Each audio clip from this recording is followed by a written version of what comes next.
Hello everyone, Tasha here, and you're watching Tasha's Fandom 13. Um, I like to apologize if you saw my previous video. I have been sick, so that's why I've been absent. Um, and now today, I kind of have something going on. I'm basically losing my voice, so I'm going to try and do this as best as I can, so bear with me. Um, Today we're going to talk about Star Wars Rebels Season 3, Episode 4. So this is actually a really cool episode. I was actually really excited to see this one. It actually starts off, you find out that the rebellions, all their convoys keep getting ambushed by the Imperial fleets and everything. And so they end up are losing resources and pilots and things like that.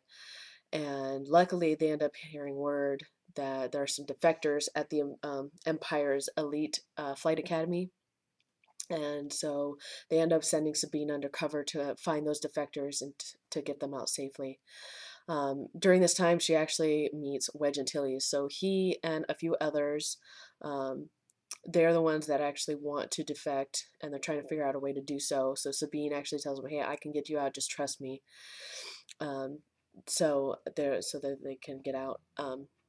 But also during this time, Governor Price and Agent Collis, they show up at the academy because they also hear word that there are defectors, and so they want to try and weed them out by setting up a trap. Now, this trap is basically a flight training that they have, but Sabine and the others end up taking the bait, and they try to meet up with Ezra and Kanan because they show up.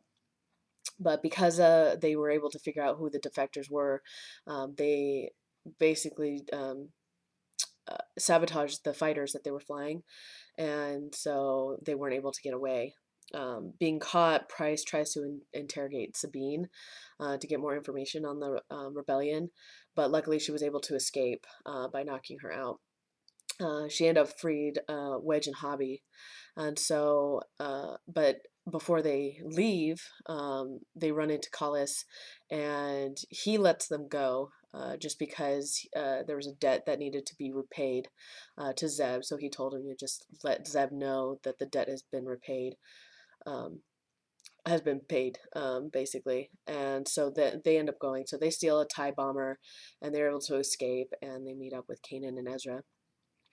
I think it's cool that we kind of got to see Wedge's backstory a little bit, just because he is the surviving pilot from episodes 4, 5, and 6 in the movies, um, and everything. I'm sorry I'm not too enthusiastic about it right now. It's just because I'm feeling under the weather, but I need to get these videos out just so I'm on track. I don't want to get too behind, so. But definitely, this was a good episode for me. I liked it. We're starting to see more and more characters from the original movies, 4, 5, and 6. And, so I really can't wait to see who else might actually show up in this series, especially this season. But I definitely want to know what your thoughts are. So definitely let me know in the comment section below. Don't forget to like, share, and subscribe. And then check me out on Facebook, Tasha's Fandom, and also on Twitter at Tasha's Fandom 13. And then when you get a chance, go ahead and check out my website just by clicking the link in the description below. Well, then, that's all for today. Until next time.